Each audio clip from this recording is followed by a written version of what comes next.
Assalamu alaikum viewers, welcome to the YouTube channel Faiza Startup Research. Please subscribe my channel, like, comment and share.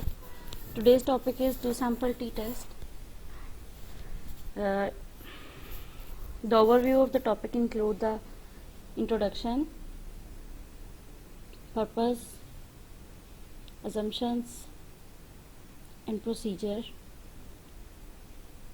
and with an example. So introduction में हम ये बताएंगे कि what is the t test.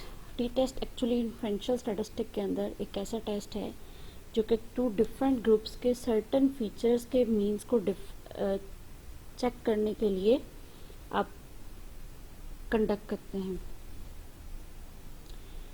Purpose actually यही है what is the purpose of doing it कि आपका comparison आपने करना है between two groups populations and these में बी वो जो पॉपुलेशंस और ग्रुप्स हैं वो कुछ भी हो सकते हैं. फॉर एग्जांपल आप दो इलाकों के इनकम लेवल के दरमियान कंपैरिजन कर सकते हैं.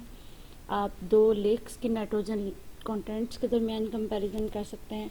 And similarly for the effectiveness of the to drugs you can also use this two sample t-test. Now what we are going to do, we are actually just compared the population parameters. These population parameters may be named as averages, medians, standard deviations, distributional shapes, and depending upon the certain problem you can use any parameter of the population for the testing. Here are some assumptions related to the two sample test. First assumption is that data should be continuous. Assalamu alaikum viewers, welcome to the YouTube channel Faiza Startup Research. Please subscribe my channel, like, comment and share. Today's topic is do sample t-test. The overview of the topic include the introduction, purpose, assumptions and procedure, and with an example. So introduction में हम ये बताएंगे कि what is the t test. T test actually inferential statistic के अंदर एक ऐसा test है जो कि टू डिफरेंट ग्रुप्स के सर्टन फीचर्स के मीन्स को चेक करने के लिए आप कंडक्ट करते हैं. पर्पस एक्चुअली यही है what is the purpose of doing it कि आपका कंपैरिजन आपने करना है between two groups populations and these में बी वो जो पॉपुलेशंस और ग्रुप्स हैं वो कुछ भी हो सकते हैं. फॉर एग्जांपल आप दो इलाकों के इनकम लेवल के दरमियान कंपैरिजन कर सकते हैं. आप दो लेक्स के नाइट्रोजन कंटेंट्स के दरमियान कंपैरिजन कर सकते हैं.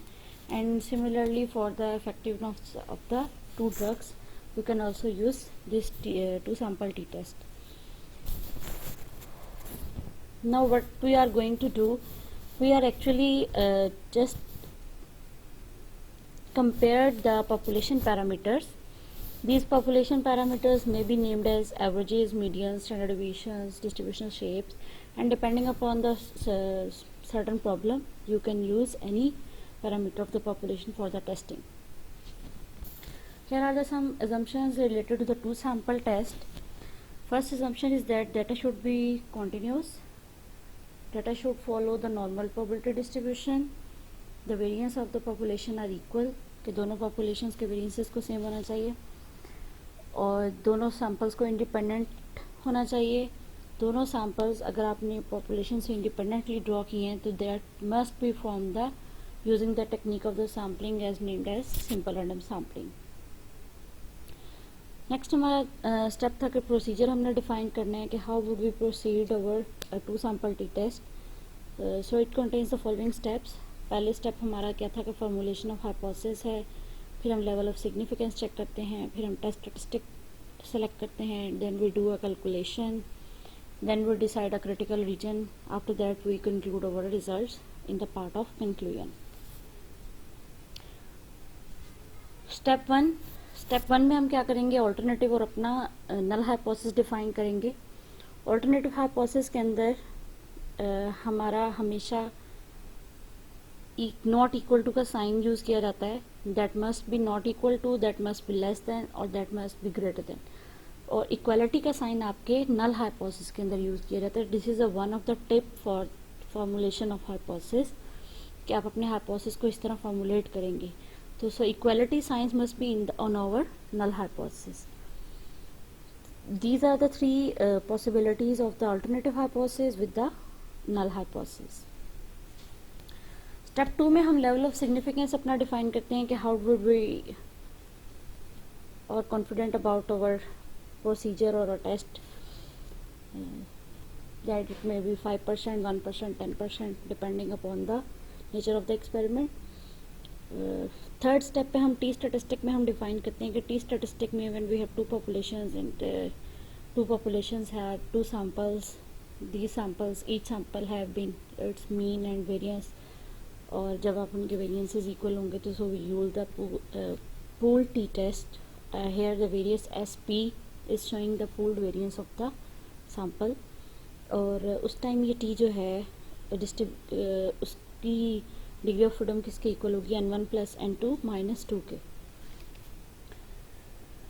After calculating the test statistic we will do all the calculation in the step 4 that is named as calculation।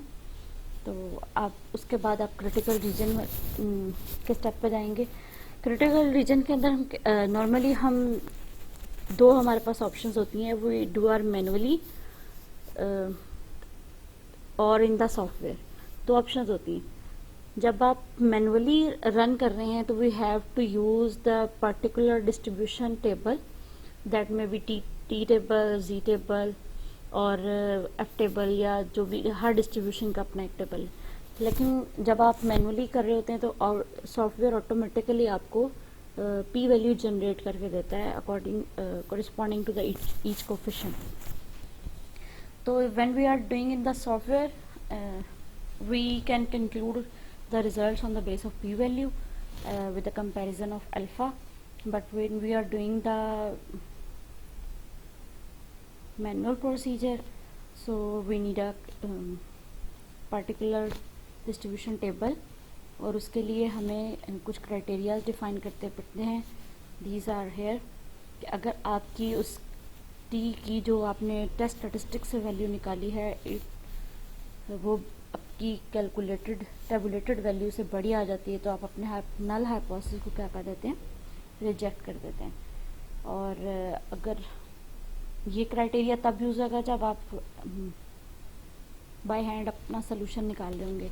और सेकंड ऑप्शन में आप क्या करते हैं, सेकंड ऑप्शन में हमारा कंक्लूजन ड्रॉ करने का तरीकाकार क्या है कि we have to calculate we have to compare the p value with the alpha. If p value is less than alpha then we will reject our null hypothesis. So this is the whole procedure of the two sample t test. इंशाल्लाह next video में हम इसकी example भी share करेंगे। So please comment on this topic. Thanks for all the viewers. Data should follow the normal probability distribution. The variance of the population are equal, कि दोनों populations के variances को same होना चाहिए, और दोनों samples को independent होना चाहिए। दोनों samples अगर आपने population से independently draw किए हैं तो that must be from the using the technique of the sampling as named as simple random sampling। Next हमारा स्टेप था कि प्रोसीजर हमने डिफाइन करना है कि how would we proceed our two sample t test. So it contains the following steps. पहले step हमारा क्या था कि फॉर्मुलेशन ऑफ हाइपोथेसिस है, फिर हम लेवल ऑफ सिग्निफिकेंस चेक करते हैं, फिर हम टेस्ट स्टैटिस्टिक सेलेक्ट करते हैं, then we do a calculation, then we decide a critical region, after that we conclude our results in the part of conclusion. Step one में हम क्या करेंगे, ऑल्टरनेटिव और अपना नल हाइपोथेसिस डिफाइन करेंगे। Alternative hypothesis के अंदर हमारा हमेशा नॉट इक्वल टू का साइन यूज़ किया जाता है, that must be not equal to, that must be less than और that must be greater than.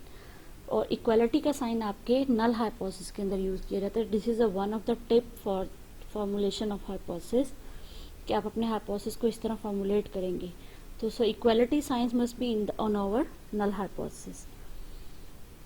these are the three possibilities of the alternative hypothesis with the null hypothesis. Step 2 में हम level of significance अपना define करते हैं कि how would we और confident about our procedure और test, that it may be 5%, 1%, 10% depending upon the nature of the experiment. Third step पे हम टी स्टैटिस्टिक में हम डिफाइन करते हैं कि टी स्टैटिस्टिक में when we have two populations and two populations have two samples, these samples each sample have been its mean and variance, और जब आप उनके वेरिएंसेस इक्वल होंगे तो so we use the pool t test. here the various SP is showing the pooled variance of the sample, और उस time ये टी जो है उसकी डिग्री ऑफ फ्रीडम किसके इक्वल होगी, N1 प्लस N2 माइनस 2 के. After calculating the test statistic we will do all the calculation in the step 4 that is named as calculation. तो आप उसके बाद आप क्रिटिकल रीजन के स्टेप पे जाएंगे. क्रिटिकल रीजन के अंदर हम नॉर्मली हम दो हमारे पास ऑप्शंस होती हैं, वी डू आर मैनुअली और इन द सॉफ्टवेयर. दो ऑप्शंस होती हैं. जब आप मैनुअली रन कर रहे हैं तो we have to use the particular distribution table that may be t table, z table और एफ टेबल, या जो भी हर डिस्ट्रीब्यूशन का अपना एक टेबल है. लेकिन जब आप मैनुअली कर रहे होते हैं तो सॉफ्टवेयर ऑटोमेटिकली आपको पी वैल्यू जनरेट करके देता है according corresponding to the each coefficient. तो when we are doing in the software we can conclude the results on the base of p value with the comparison of alpha, but when we are doing the manual procedure, so we need a particular distribution table, और उसके लिए हमें कुछ criteria define करते पड़ते हैं. these are here कि अगर आपकी उस टी की जो आपने टेस्ट स्टैटिस्टिक से वैल्यू निकाली है वो आपकी कैलकुलेटेड टेबुलेटेड वैल्यू से बड़ी आ जाती है तो आप अपने नल हाइपोथेसिस को क्या कर देते हैं, रिजेक्ट कर देते हैं. और अगर ये क्राइटेरिया तब यूज़ होगा जब आप बाय हैंड अपना सोल्यूशन निकाल रहे होंगे. और सेकंड ऑप्शन में आप क्या करते हैं, सेकंड ऑप्शन में हमारा कंक्लूजन ड्रॉ करने का तरीकाकार क्या है कि we have to calculate the we have to compare the p value with the alpha. If p value is less than alpha, then we will reject our null hypothesis.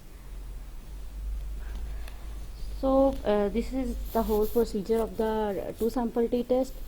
इंशाल्लाह next video में हम इसकी example भी share करेंगे. So please comment on this topic. Thanks for all the viewers.